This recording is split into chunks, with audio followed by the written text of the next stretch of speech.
দোসরায় রবিবার রথযাত্রা। আর আজকে যাচ্ছি মায়াপুরে, জার্নিটা শুরু করছি শিয়ালদা থেকে। মায়াপুরের রথ খুব প্রাচীন এই পশ্চিমবঙ্গের রথের মধ্যে। আগে মায়াপুরের রথ হতো, তবে মাঝে কিছুদিন বন্ধ হয়ে গেছিলো মায়াপুরের রথ, তারপরে আবার শুরু হয়েছে মায়াপুরের রথ। মায়াপুর থেকে রথ কিন্তু বেরোয় না, মায়াপুরের রথ আসে রাজপুর থেকে। আজকের জার্নিটা এখানেই শুরু করছি। তোমরা যারা আমাকে চেনো না, আমি হলাম সুস্মিতা। কেমন আছো সবাই? আর একটা নতুন ভিডিওতে তোমাদের সবাইকে স্বাগত জানাই। আজকের ভিডিওটা এখান থেকেই শুরু করছি, চলো দেখতে থাকো। এখন রয়েছে শিয়ালদা স্টেশনে, এবার টিকিট কাটবো, দেন কত নম্বরে আমাদের ট্রেন দেয় দেখো। আজ আমরা যাচ্ছি 31815 কৃষ্ণনগর সিটি, লোকাল 6টা 10-এর। এখনও কিন্তু ট্রেন দেয়নি, আমাদের ট্রেনের টাইম 6টা 10 আর এখন বাজে 5টা 27, ট্রেন দেয়নি। তো চলো আগে টিকিটটা কেটে নিই। কৃষ্ণনগর লোকাল দিয়েছে 1 নম্বর প্ল্যাটফর্মে, আর এবার 1 নম্বর প্ল্যাটফর্মের দিকে এগিয়ে যাবো আমরা।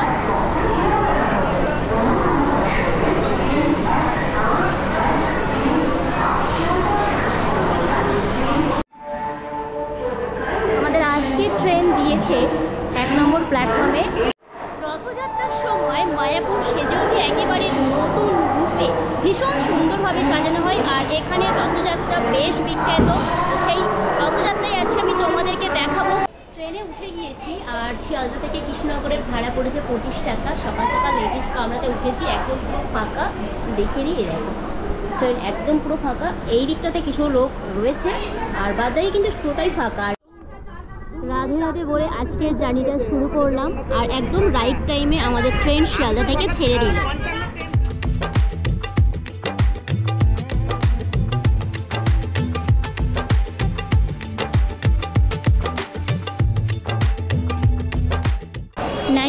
কিমি যাত্রাপথ শেষ করে আমরা চলে এলাম কৃষ্ণনগর সিটি জাংশনে। আর এখন আমি বাইরে বেরোবো, দেন অটো করে চলে যাব হচ্ছে হুলোর ঘাট।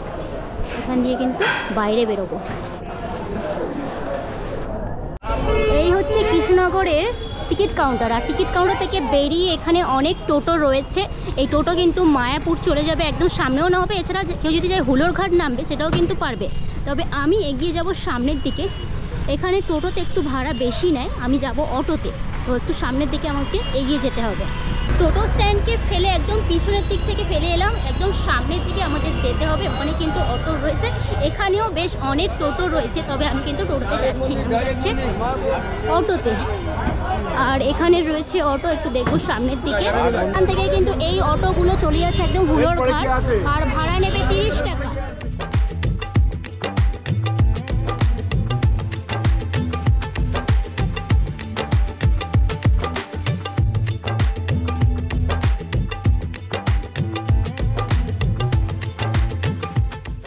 কৃষ্ণনগর থেকে মোটামুটি 40 মিনিট পরে আমাকে নামিয়ে দিল হুলোর ঘাটে, ভাড়া নিল 30 টাকা। আর এবার হচ্ছে ঘাটে যাব, এদিকে রয়েছে ঘাটে যাওয়ার রাস্তা।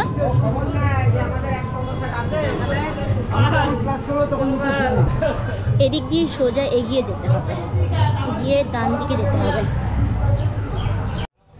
চলে এলাম সড়কগঞ্জ হুলোর ঘাট, এখান থেকে টিকিট কাটবো। পার পার্সেন্ট টিকিট হচ্ছে 3 টাকা। টিকিটটা কাটি আগে।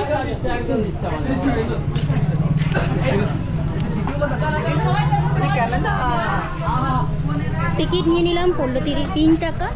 আর সামনের দিকে এগিয়ে যাই। আর ওপারেই হচ্ছে মহাপ্রভুর জন্মস্থান। এই হচ্ছে জলঙ্গি নদী।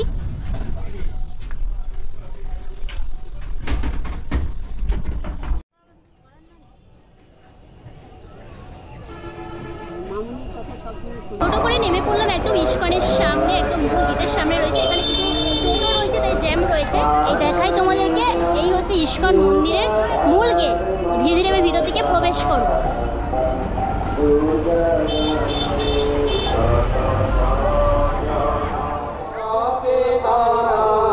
এই হচ্ছে ইস্কনের 1 নম্বর গেট। দুদিকে দুটো গেট রয়েছে, এটা হচ্ছে এন্ট্রি, এটা হচ্ছে এক্সিট। প্রবেশ করি ভিতরে।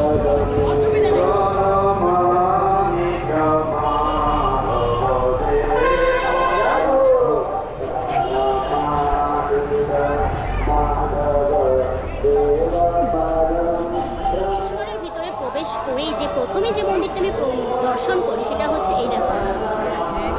অখণ্ড হরিনাম সংকীর্তন। এখানে কিন্তু সারা বছর সব সময় হরিনাম হয়ে যাচ্ছে। ভিতরে ফটোগ্রাফি অ্যালাউ না, আমি তোমাদেরকে বাইরে থেকে দেখিয়ে দিচ্ছি। এখানে একটা গেট রয়েছে আর ভীষণ দেখো সুন্দর, একদম বেশ ফুলের গাছ রয়েছে আর খড়ের ছাউনি করে না, ভীষণ সুন্দর, একটুকু শান্তির জায়গা এটা।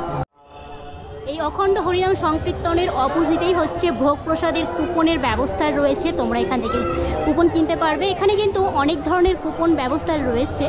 এখানে হচ্ছে একটা রয়েছে গীতা ভবনে রয়েছে, একটা নামহট্ট ভবন, একটা হচ্ছে গদা ভবন, আরেকটা রয়েছে এখানে দেখো সুলভ ভোজনালয়। এরকম করে পরপর কাউন্টারগুলো রয়েছে। আর এখানে আচ্ছা, সুলভ ভোজন হচ্ছে 40 টাকা। আর এরপরে হচ্ছে নামহট্ট ভবন, মূল্য হচ্ছে 50 টাকা। এখানে নামহট্ট ভবনে যেতে হবে 50 টাকা। আর এই হচ্ছে গদা ভবনের, এটার কুপন মূল্য হচ্ছে 80 টাকা। আর 3 থেকে 6 বছরের 50 টাকা। এখানে বেশ অনেক কিছু রয়েছে। তো এখানে যারা তোমরা 80 টাকা দিয়ে কুপন কাটবে তাদেরকে যেতে হবে গদা ভবনে। আর মূল মন্দির অ্যারো দিয়ে রয়েছে, এই দিক দিয়ে যেতে হবে। যখন এসেছিলাম তখন এই যে পিছনে যে মন্দিরটা দেখতে পাচ্ছ, এই মন্দিরে আমার যাওয়া হয়নি, তাই আজ এবারে প্রথমে এসেই আমি এই মন্দিরটা দর্শন করব। আর এটা হচ্ছে একদম দেখো যে ইস্কনের যে নতুন মন্দির তৈরি হচ্ছে তার একদম পিছন সাইডে এই হচ্ছে ইস্কন মন্দিরটা। আর পিছনেই হচ্ছে এই মন্দিরটা, গিয়ে তোমাদেরকে দেখাবো। এখান দিয়ে পাশ দিয়ে রাস্তা রয়েছে আর এখানে একটা দেখো ভীষণ বড় পুকুর রয়েছে।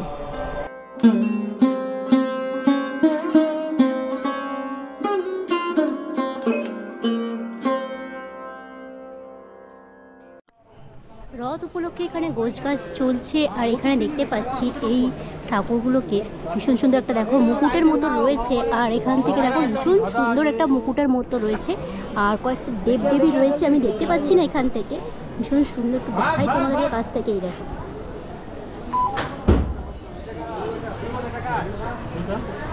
এখন দুপুর 11:30। আমি এখানে কথা বলে জানলাম রথ হচ্ছে রাজপুর থেকে ছাড়া হবে প্রায় দুপুর 2:30। আর এখানে এসে পৌঁছাবে 5:30টার মতো। তো ওয়েট করে যাই, একটু দেখি কতটা দেখাতে পারি তোমাদেরকে।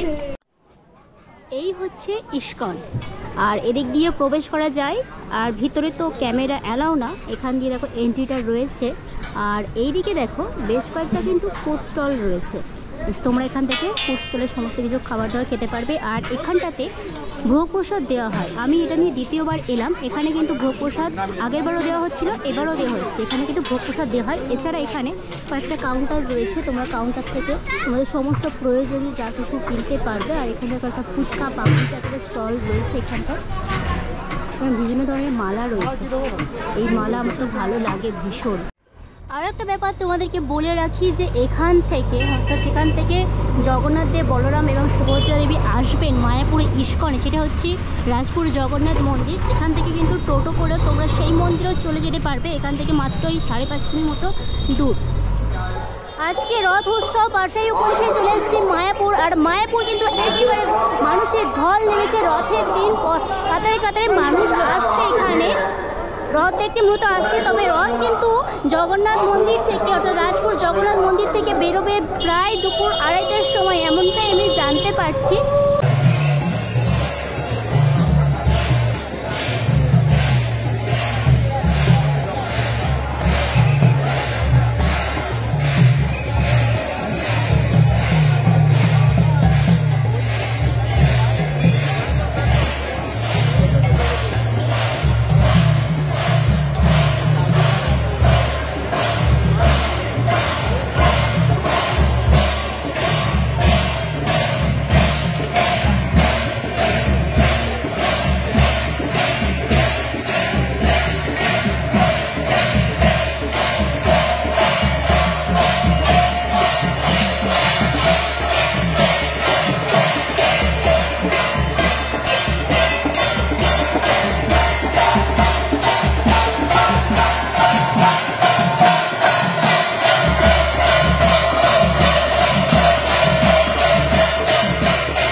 জগন্নাথ বলদেব সুভদ্রা মহারানী রথযাত্রা মহোৎসবে কি জয়।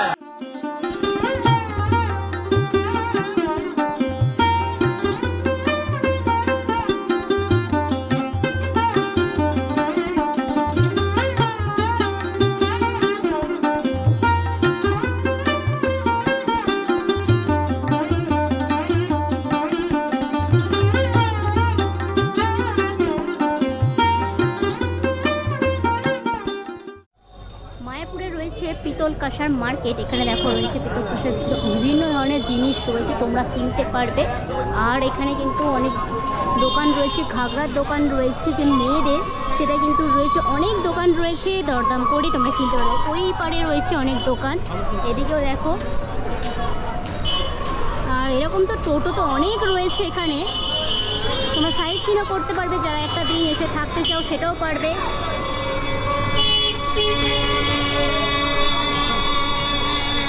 এই দেখো ঘাগরার দোকান, বিভিন্ন ধরনের বিভিন্ন ডিজাইন রয়েছে ঘাগরা, তোমরা কিনতেই পারবে। এই যে রেড কালারটা না ভীষণ ভালো লাগছে, পরপর করে এদিকেও রয়েছে।